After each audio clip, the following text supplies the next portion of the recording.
Exactly. Okay, now this I agree with. Now Chiqui Star, it's the manager right here of Abdullah the Butcher.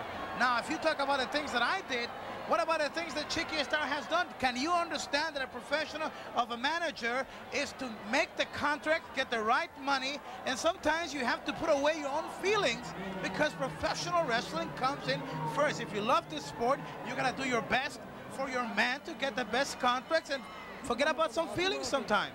Well, you know, Hugo, I'm not going to disagree with you a whole lot on that particular statement because a lot of what you say is true. You know, being in the world of professional wrestling, money's the bottom line, and I can't, you know, I can't really complain about you as far as that goes. But still, you have the leadership, or you were the one that originally brought the man in. Does this mean that under the mask, you are a professional wrestler?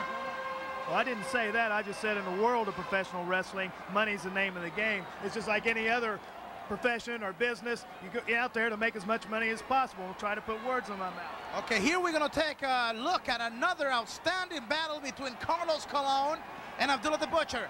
Mind you that now at this time it's Chiqui Star the manager. It's not myself anymore, but look at how savage he is. He's got that 2x4 in his hand, and it's not me there. Right over Carlos. Can you understand this is hate? This has nothing to do with he manages him or not. He loves to hurt people. Well, this is a showcase example of Abdullah the Butcher at his most sadistic best or worst, however you want to look at it. He comes to the ring armed. It just so happened this time it's a 2x4. The man will use anything that he can get his hands on that he think will do damage and use it. Okay, now 1 second now. Now, could you understand right there what's happening also too? Now, Eddie Grice, our producer, he was taking pictures right there. He was taking pictures right there. Right there. Well, you know, I can't explain that. Maybe Eddie felt brave enough to try to get close to Abdullah and Carlos in this big rivalry. But the fact of the matter is, Abdullah the Butcher is using a 2x4. I mean, when you talk about wrestling, Hugo, you're talking about holds and counter moves and suplexes and slams. We're not talking about 2x4s and forks and things like that. There's no justification in that, and that's what this tape's all about. Something's got to be done about it. Look at this gigantic battle, two rivals, a lot of countries involved in this rivalry: Japan, Canada, Puerto Rico, the Republic of Trinidad in this particular match here in Caguas. And once again, you see the way he just hits all over Carlos. No respect whatsoever for Carlos. Look at this. He took Eddie Grice's camera. Eddie Grice's camera. Now, why don't we blame Eddie for this? Well, Eddie can't be blamed for that. How did he know that Abdullah was going to come over there and pick up his camera and bang Carlos in the head with it? Well, why couldn't he take it away from him? Well, are we talking about being afraid here? Oh, yes, you're talking about being afraid. Okay, let's say I was afraid back then, too. Okay, maybe you were afraid, but the fact of the matter is that he's using the camera all over Carlos Colon. It's Eddie Grice's camera, and I don't see him trying to come in and take the camera away. Now, let's concentrate on the fact that Abdullah has no respect for no one. And here is Abdullah the Butcher. More blood on the face, on the forehead of Carlos Colon. Carlos Colon coming down the staircase in the tunnel of Caguas. Bloody mess, courtesy of the camera of Eddie Grice. Not even the referee. No one could stop him. Carlos Colon been hurt bad by Abdullah the Butcher, and it's not over. And Chiqui Star is also waving. He's saying, hurt him more. Well, you've been in that position too. Wave him, hurt him more. The fact of the matter is, I keep trying to reiterate that he'll use anything he can get his hands on to cause damage. He used a camera that didn't meant to be left there, but it was left there. Look at it. Now, what about Carlos? Carlos picks up garbage can? Hey, why not? He used a camera on him. What I'm trying to say here, Mr. X, is if Carlos, being a gentleman, could also turn an animalistic wrestler, maybe we are hitting the point here that once a rivalry goes to these extremes, things change a lot. Oh, yeah, you're talking about survival. Any athlete knows that when the rivalry that you're up against is the most fearful in your life, and your life could be on the line every time you step in the squared circle, sure, there's a lot of fear there. Sure, it's going to turn you into an animalistic person. Abdullah the Butcher, one thing we have to get straight here is the fact that Abdullah the Butcher, it's one of the wildest wrestlers, and he is mean, and he hates Carlos. A lot of injuries involved, and one of these days, it's going to be something very depressing happening.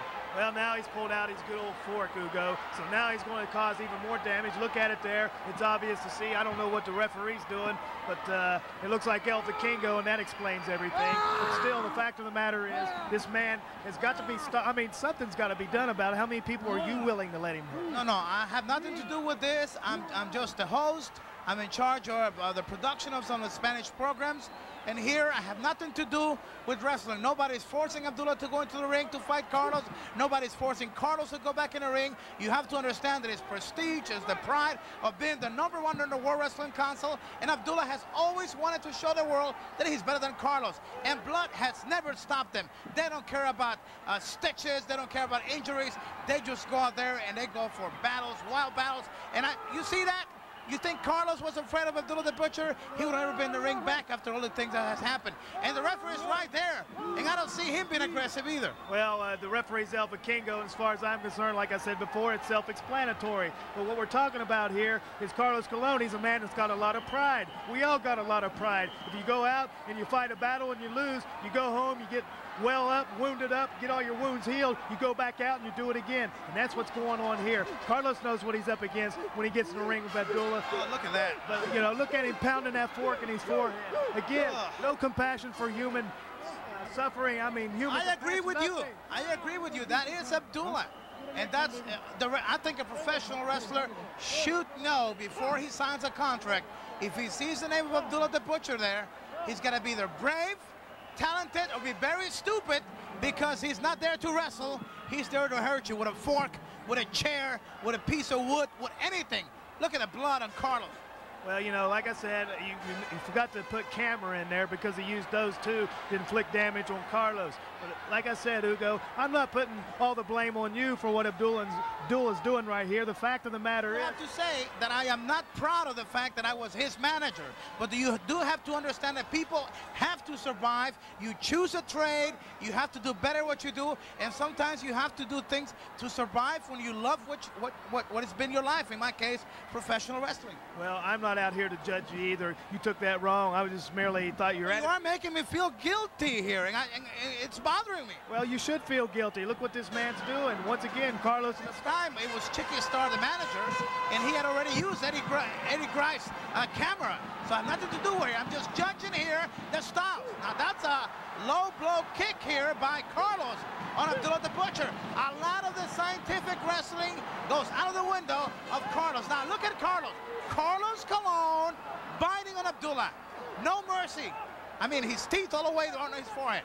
Well, I tell you, you act like you're complaining about it. Maybe I'm taking it wrong. The fact of the matter is, Carlos is surviving. We've been talking about that. When you go in the ring against an animal, you got to fight like an animal, because if you don't, you won't survive and you won't come out without any injuries. And now it looks like Eric Chicky Star getting into the ring, and Carlos is going to do a little bit of him, what he can do. Wait a minute.